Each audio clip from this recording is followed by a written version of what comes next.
Aqui na Eldorado, foco no detalhe é mais do que uma prática. É parte do nosso DNA, da nossa gente. Está presente em cada fase, em cada processo e em cada decisão. É esse cuidado diário que garante a excelência do nosso negócio. Do campo à fábrica, da rotina à inovação. E agora nós vamos acompanhar duas histórias que mostram como o olhar atento da nossa gente faz a diferença nos nossos resultados.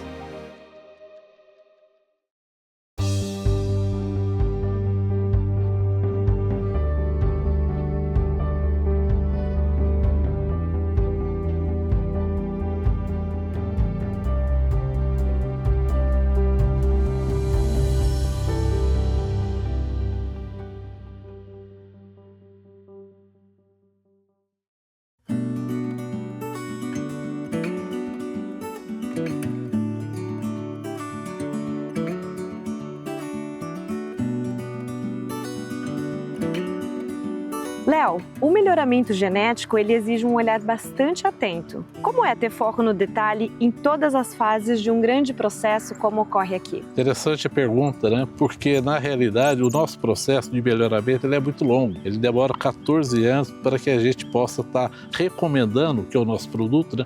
Um clone para o plantio comercial. Então qualquer erro no início ou engano no início vai refletir lá na frente. Então nesse início a gente tem que estar sempre focado em detalhes, ser bem assertivo da espécie que vai trabalhar, da condição que a gente vai testar, exatamente para minimizar todos os prováveis enganos ou erros que possam ter nas etapas seguintes. Devido à sua longevidade, 14 anos, muitas coisas acontecem. Então, o clone em si, que é o nosso produto, tem que atender dois segmentos, tá? A silvicultura e também a fábrica, né? Tem que ser muito bem produzido, muito bem avaliado, para que realmente a gente tenha certeza de que aquele clone selecionado, ele realmente vai atender os dois clientes do melhoramento.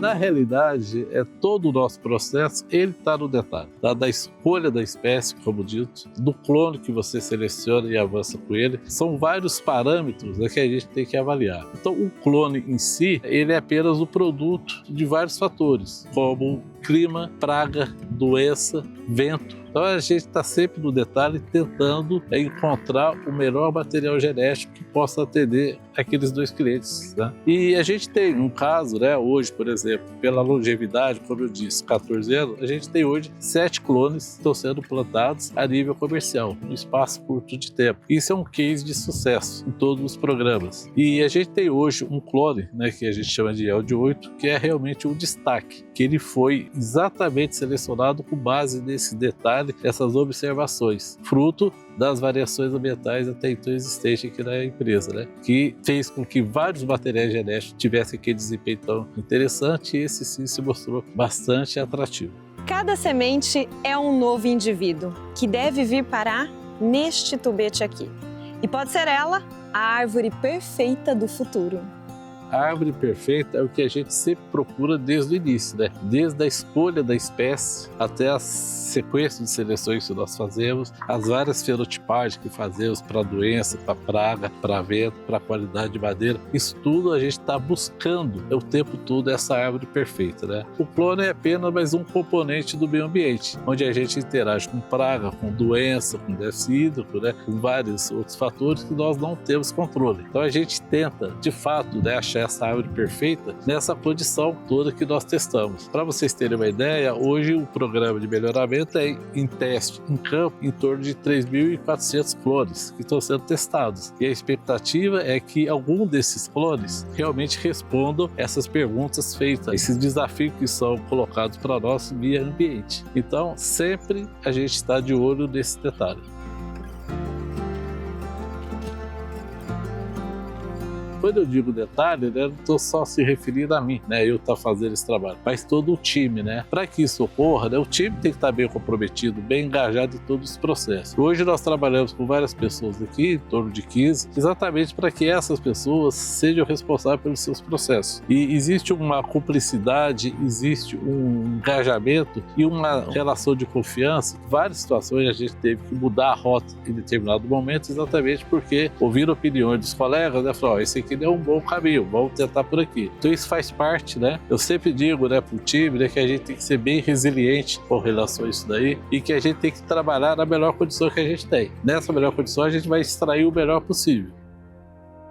E se no trabalho ele é inspiração para os colegas e pelo cuidado que possui com cada detalhe, em casa, Léo é o pilar da família, aquele que dá a base e a força.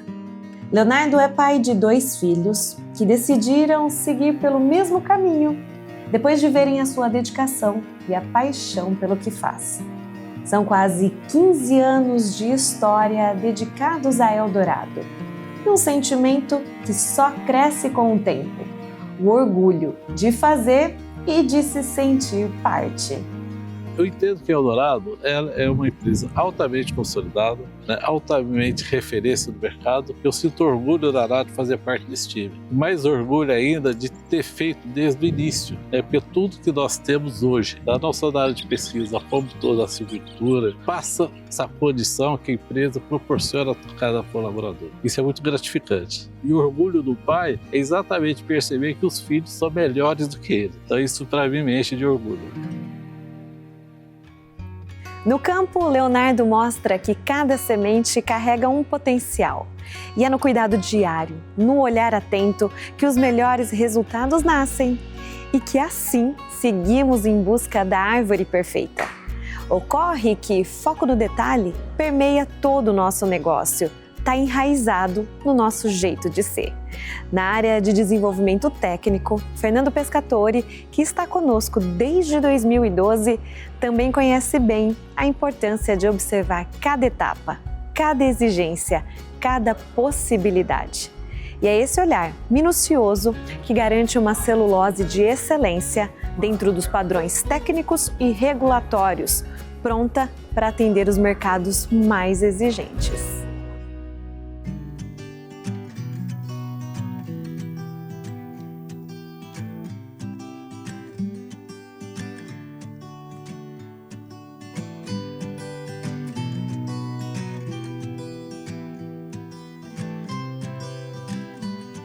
Algo que é essencial para a gente poder desempenhar as atividades, como eu comentei. Envolve suporte a cliente, envolve desenvolvimento de produto, envolve a parte regulatória. Essas 3 atribuições, elas se conversam. Quando você fala, por exemplo, de desenvolver um novo produto ou de fazer um desenvolvimento de celulose que atenda um requisito técnico novo que surge por questões comerciais, por questões de um contrato com um cliente, de nada adianta você desenvolver algo se a parte regulatória te impede de fazer aquilo. Então, sem o foco no detalhe, sem você entender exatamente o que você pode, o que você não pode fazer, ao mesmo tempo tendo visão do negócio, de que você precisa fazer aquilo para atender um novo contrato, para manter um cliente, para expandir a carteira comercial, de tal forma que os custos ainda se mantenham adequados, é importante a gente ter sempre essa visão detalhista, focada, para entender se de fato o caminho que a gente está buscando desenvolvimento está correto.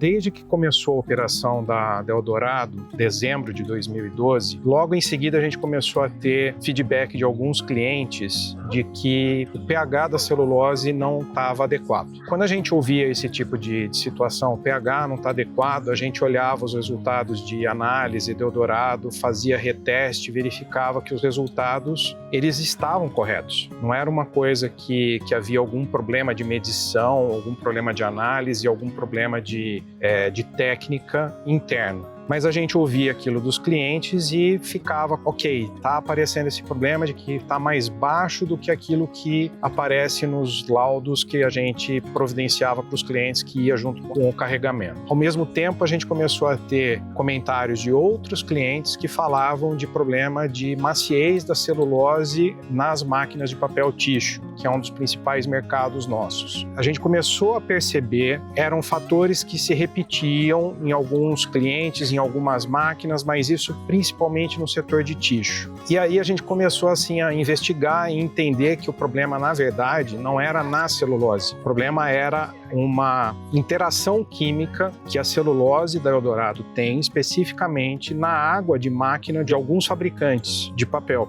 E ao entender esse problema, a gente percebeu que aquilo que a gente entendia sendo uma virtude, como sendo assim sempre um ponto forte que era elogiado por clientes de outros segmentos, para aquele tipo de operação, para aquele tipo de produto, era um limitador. E o que a gente observou? Que a gente precisava fazer uma modificação química que pode ser tanto na máquina do cliente como na própria linha de produção da Eldorado. E isso acabou levando à publicação das 2 primeiras patentes da Eldorado. Então, hoje a gente pode resolver essa questão técnica através da adição de um produto químico que é muito barato. A gente tem cliente que vem utilizando essa tecnologia consecutivamente há 7 anos. E isso tudo foi assim, buscando entender no detalhe o que estava acontecendo.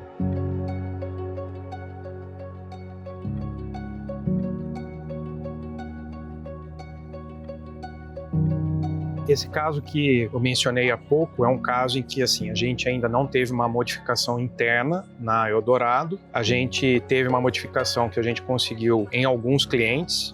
Existem outros clientes que a gente precisa fazer e aí muitas vezes esses clientes não querem fazer a solução internamente. Por isso a gente precisa buscar uma solução que a gente entregue para os clientes. Mas esse caso, por exemplo, há um cliente aqui em São Paulo que há 7 anos ele vem utilizando a tecnologia desenvolvida pela Eldorado. Desde então, a Eldorado não era o fornecedor preferencial dele, havia muita restrição a colocar Eldorado. Essa solução permitiu ao cliente utilizar a celulose da Eldorado e com isso passou a ser o melhor papel produzido, inclusive concorrendo com marca líder de mercado de papel higiênico. E isso tudo por conta de uma lição aprendida e de uma atuação no processo, no caso, no processo do cliente, mas de uma lição que foi aprendida a partir de feedback que a gente teve de diversos clientes, não apenas de um, mas que a gente teve a capacidade de entender que tudo aquilo era correlato, tudo aquilo fazia parte do mesmo assunto. Hoje, no caso desse cliente aqui de São Paulo, a Eldorado tinha um volume muito pequeno e graças a essa tecnologia que foi desenvolvida e especialmente também a atuação da equipe comercial do mercado interno, hoje a Eldorado é um único fornecedor de celulose nele. Em tantos anos de Eldorado, Fernando, ter foco no detalhe fez com que você construísse uma carreira, Sim. amizades. Mas e quanto ao pescador e sem o crachá? O que nessa trajetória você tem a celebrar junto à companhia? Eu acho que quando você fala de 13 anos praticamente de empresa, a gente sempre tem aqueles momentos que são positivos e movimentos em que a gente fala, nossa, podia ter feito isso de uma forma diferente. Mas eu acho que o saldo em 13 anos ele é muito positivo. Eu acho que o principal nesses 13 anos da Eldorado, que a gente vem para Eldorado todo dia com a mesma vontade, com a mesma gana do primeiro dia. Tudo porque não só em mim, mas em todas as pessoas a gente vê o reflexo dos valores. Porque assim, a gente não é só sucesso, a gente também tem os nossos momentos em que a gente falhou, em que a gente não conseguiu atingir a meta, em que a gente não conseguiu o resultado, que o resultado podia ter sido alcançado de uma forma diferente. Mas são esses valores, essas crenças que fazem a gente acordar todo dia, vir para cá e lutar para se superar cada dia mais. Eu acho que isso é que é o que motiva a gente cada dia mais de voltar para Eldorado, de se esforçar cada vez mais, superar aquilo que a gente entrega todo dia e de voltar para casa também feliz com o resultado alcançado.